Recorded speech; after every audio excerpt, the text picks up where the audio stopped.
The taxi receipt landed at 2:22 a.m. The drop-off name wasn't mine. I'm not jealous of bodies, I'm jealous of destinations. Bodies tell the truth if you stop staging them. Destinations decide which truth is allowed to arrive. At 2:22 a.m., my email chimed with the cheerful cruelty only receipts have perfected. Trip completed passenger. Luca drop-off. Atlas Lofts contact. Remi home. The map thumbnail was a blue thread from the lark and lantern to a building I had never visited but had learned to distrust on sight. Remi. A name with soft edges and hard habits. Luca was out. Our apartment had that posture rooms get when they've rehearsed a story without you. He'd texted at 10:45, board wants one more, don't wait up. Luca handles donors the way a bartender handles ice competently, pretending not to mind the cold. At 7:05 I'd filmed the coffee becoming itself because ritual is cheaper than religion and keeps better hours. I captioned it here. He reacted with the thumbs up he keeps for nights that plan to rename themselves. The receipt didn't rename anything, it confessed. I set the phone face down and let the apartment perform neutrality. The radiator breathed like an amateur chorus. The long mirror in the hall practiced being a window. I boiled water because water doesn't audition. I had my hand on the kettle when the lock cleared its throat at 3:06.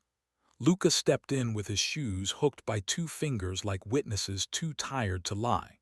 He smelled like lime and a decision made under forgiving light.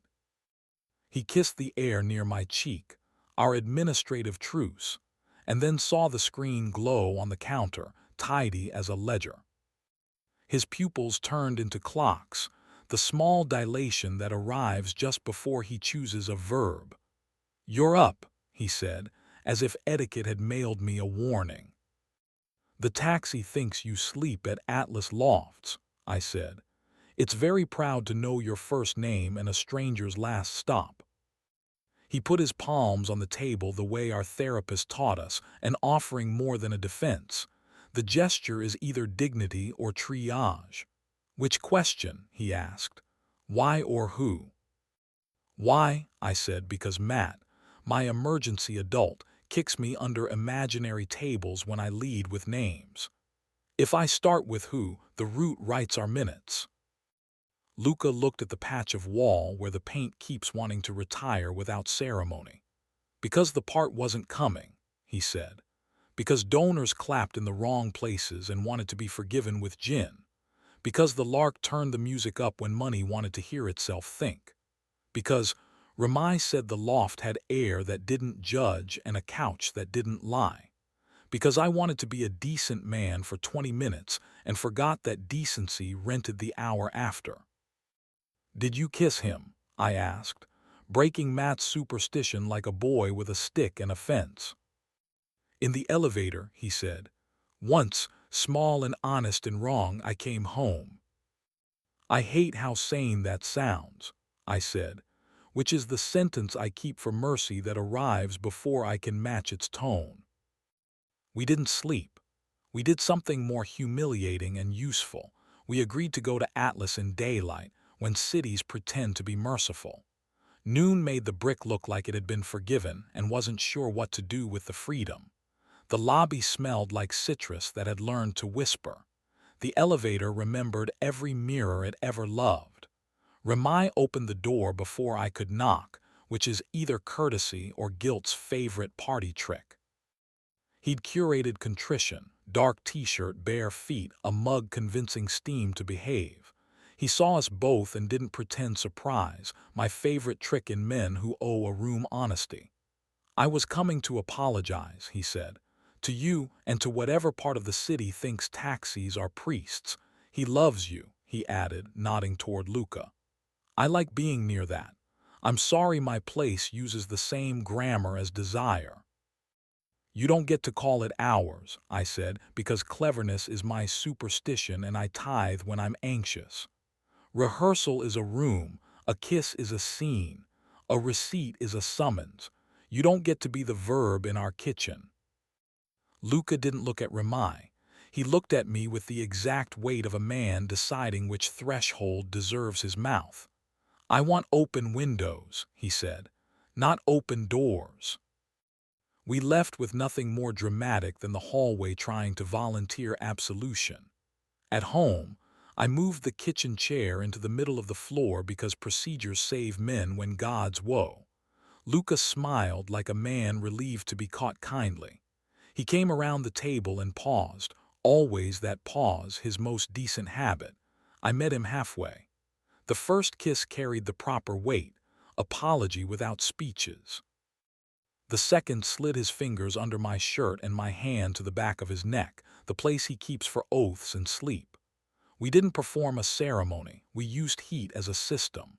If I could draw the rest without getting evicted by an algorithm that prefers virtue louder than accuracy, I would. Keep the arithmetic, shared breath, a belt resigning with grace, a wrist pinned with permission and not claim. The room did not applaud. It didn't need to. The city prefers quizzes. 2 nights later, a reel appeared on the bar's account, handsaw light, a mirrored corridor, 4 bodies if you counted reflections. Luca washing his hands, head down. Ramai behind him, tie undone. A stranger passing like a rumor. Me in the doorway because someone had helpfully tagged my name. The caption said, "Boys being brave." Comments did what comments do. I typed nothing. I turned the phone face down. I moved the chair until the room agreed to be a room again. When Luca came home, he handed me his phone without instructions. "Delete or archive," he said. "I don't want new grammar." "You don't need me to erase your verbs," I said. He rested his forehead against mine like a paperweight on a better draft. 3 days later, the email arrived with fonts that have never had to apologize to a kitchen. Residency, 7 days, quiet rooms, kind windows.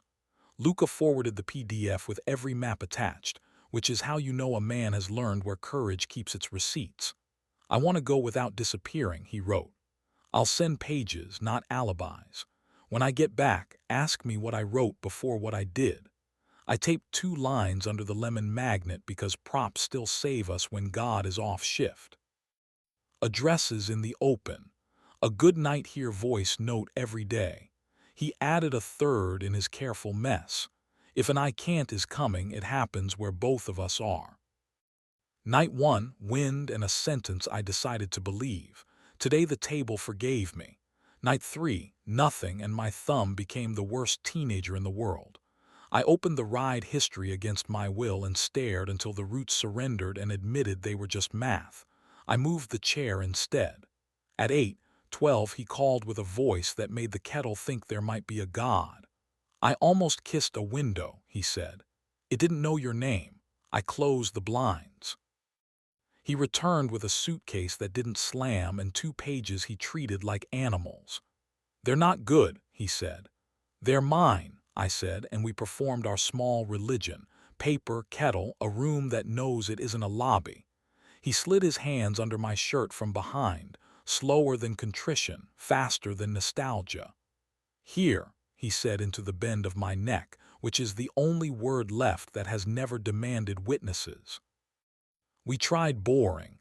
We failed gracefully. We tried again.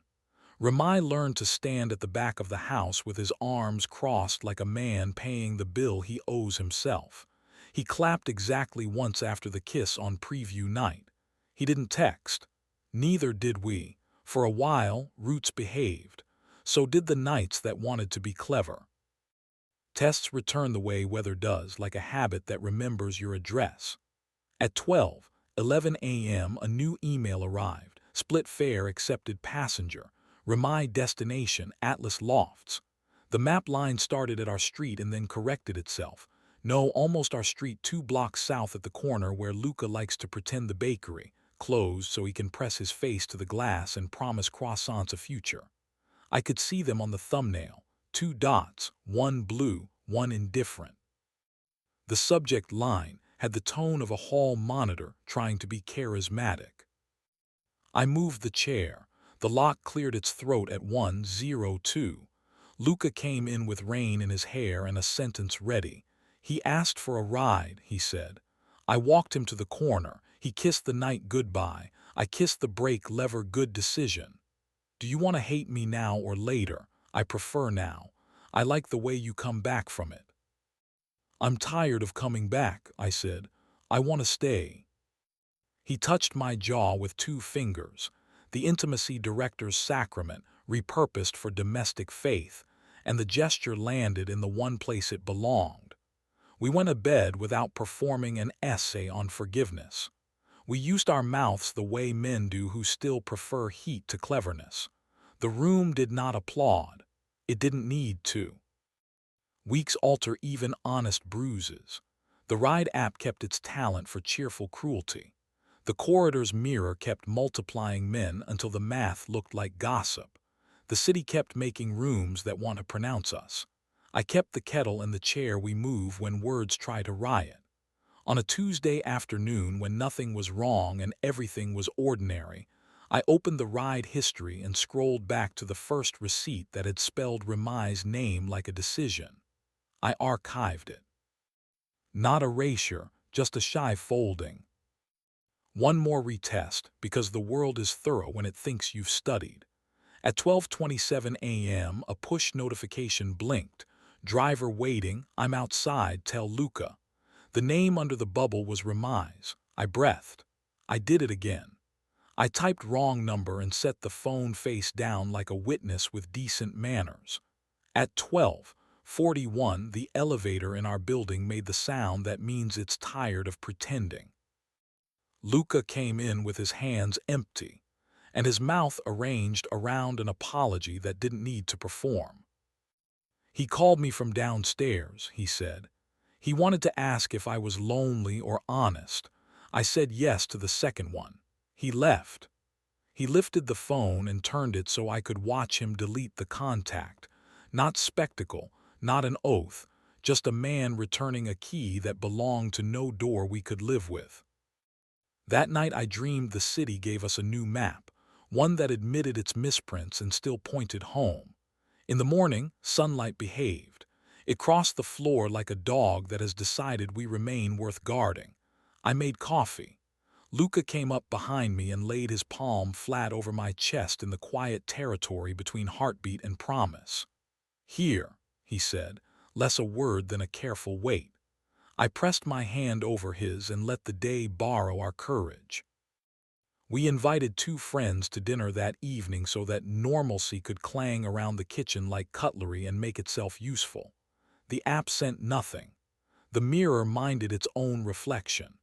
After dishes, Luca set a timer on the oven, 3 minutes apiece, talk without interruption, and we spent them like money that had learned to be modest. When the beep confessed our time was up, he asked, not with spectacle but with grammar, whether he could touch me.